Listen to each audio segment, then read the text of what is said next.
One of the most interesting learning moments in my life occurred after I graduated from college. When I was an undergraduate, I conceived of the Minerva theory. It wasn't, at the time, to start a new university. It was an approach to fix the curriculum at my university. And I argued then, as I argue now, that learning these systematic thinking tools, various systems of thought, should be what was at the heart of a university education. And I even tried to piece together with the offerings on hand and even create a few courses with professors to teach that. Once I graduated and failed at my original mission of fixing universities as a student, I decided to go off into the working world. I joined a consulting firm that was a telecommunications and finance-oriented boutique consulting firm. And the first job that I was assigned was to come up to speed and do a market analysis on the telecommunications sector. Now, I didn't know anything about the telecommunications sector, absolutely nothing. I had to learn the entire field on my own from the ground up. And 6 months after I started, I got my first review. And in the review, I got kudos for, in fact, in 6 months, being known around the company as the firm-wide expert in the telecommunications sector. And I said, wow, this is truly remarkable. You knew nothing about telco, and now in a telco firm, people come to you for advice. But in the rest of my review, I got absolutely destroyed for my poor systems thinking.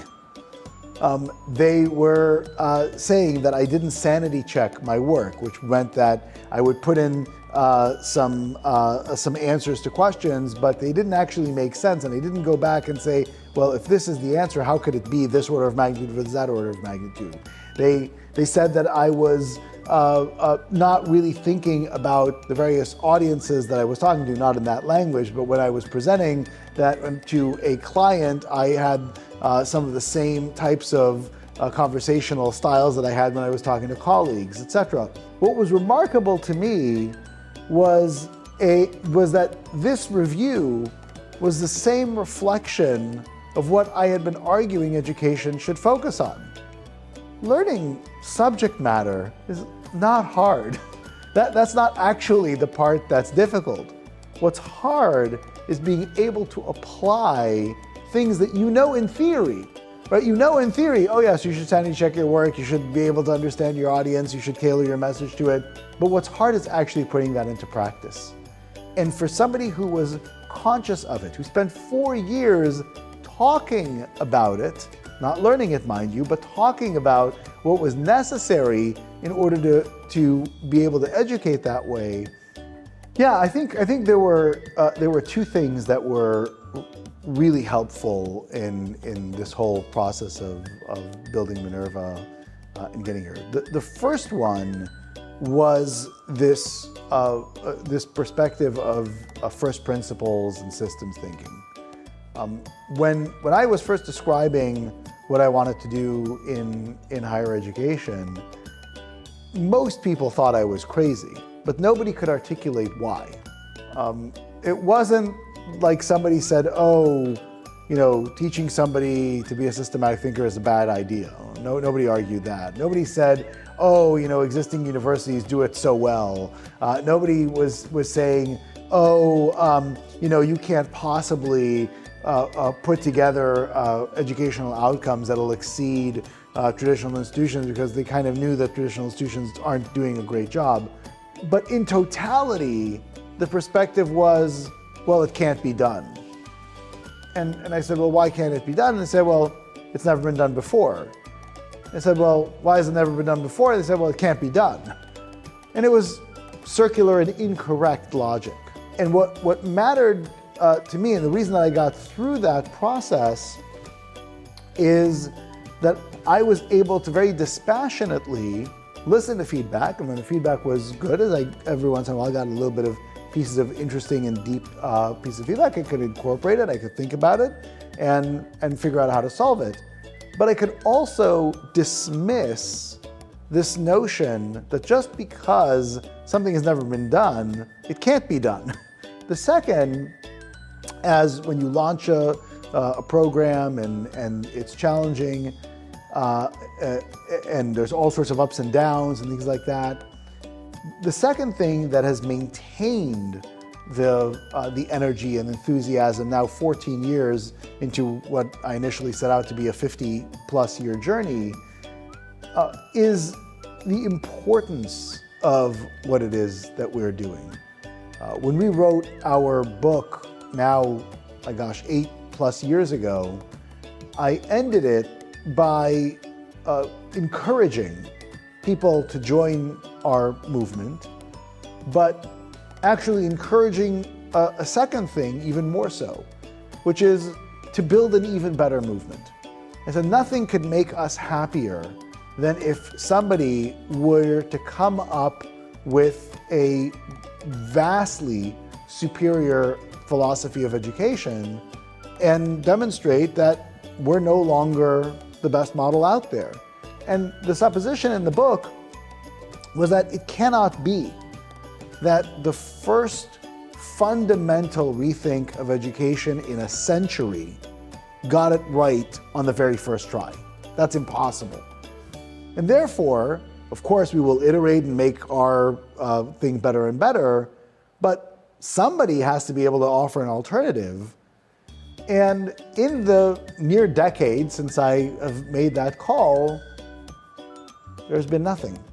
There hasn't been any systematic approach to education with all of the technological advancements, with all of the opportunities that COVID afforded for technology-enabled learning, with AI, with all of these advances in technology. I have yet to see a single fundamental rethink of the educational system, let alone one that could challenge what it is that we've done.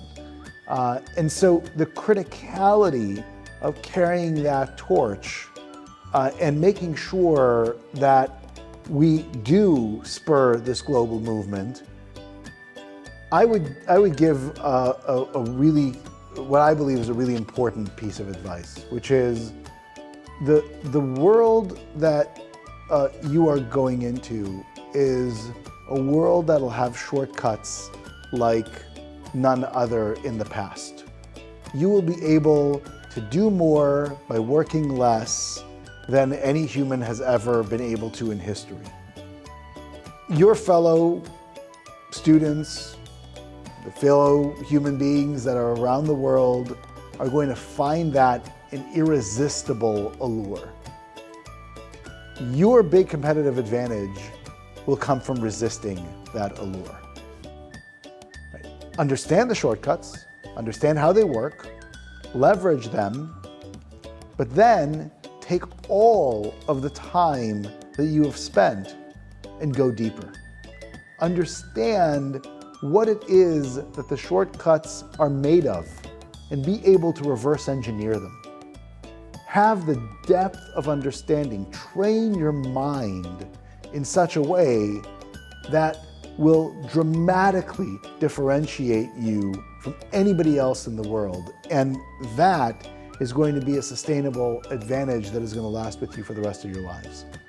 Yeah, absolutely. I challenge parents by providing two scenarios for them. One scenario that proves that almost nobody cares about education, despite the fact that they say they care about education. And a second scenario that proves that they themselves do care about education, and here's how they know it. The first scenario is not for them to think about their own children, because there's passion involved in that. But think about your friends' children.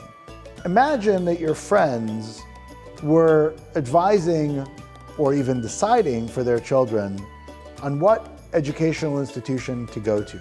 And they had two options, and this is for their undergraduate career. Option number one is a highly ranked, highly prestigious global university.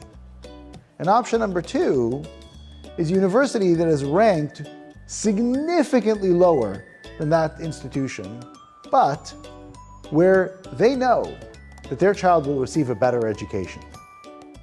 How many of their friends would say no to Harvard, no to Stanford, no to Oxford or Cambridge, such that their child can get a no-name degree that'll get them a much better education in their lives? And the reality is, almost none of them would make that choice. They would all just go for the brand. And so that can prove that most people in the world don't actually care about education. They care about some kind of certification. But now I turn the tables and I say, now don't think about your friends, because clearly they don't care about education. Think about yourself, think about your job. And imagine that you're part of an interviewing process for a candidate for a new position in your firm. Now, this is a really important position. It has real implications on your success, on the success of the company, etc. And there are 2 candidates. One candidate graduated from a very prestigious university, broadly answers the questions in the interview fine. Pretty standard, nothing particularly insightful, largely correct, as most graduates of very elite universities will do. The second candidate graduated from a university you've never really heard of. But during the interview, they could take the questions that you ask them and break them down into their component parts. They could then reassemble those component parts and come up with incredibly innovative and powerful solutions that you'd never thought of. They could then think about how those solutions may or may not actually work when implemented, and think about what could happen if you didn't plan out effectively, and then explain to you how they would communicate those ideas and work with their fellow colleagues to implement them. Would any of you actually hire the first credentialed employee? Of course not. No one would make that decision, certainly not these individuals, and therefore it's a good proof point that they actually do care about education. Oftentimes, when we make decisions for our own children, we make them through a bizarre lens, a lens that optimizes things other than what we actually know matters. Because when push comes to shove, what we really know is that a child of ours that is given the tools, that is fortified with wisdom, can make profound impacts on humanity. That is, in fact, the motto of who Minerva was a goddess for. Those people who use wisdom to live on in posterity, not based on what they do for themselves, but what they do for society at large. And that aspiration is the aspiration that most parents in the world truly have, and is the aspiration that our programs seek to fulfill.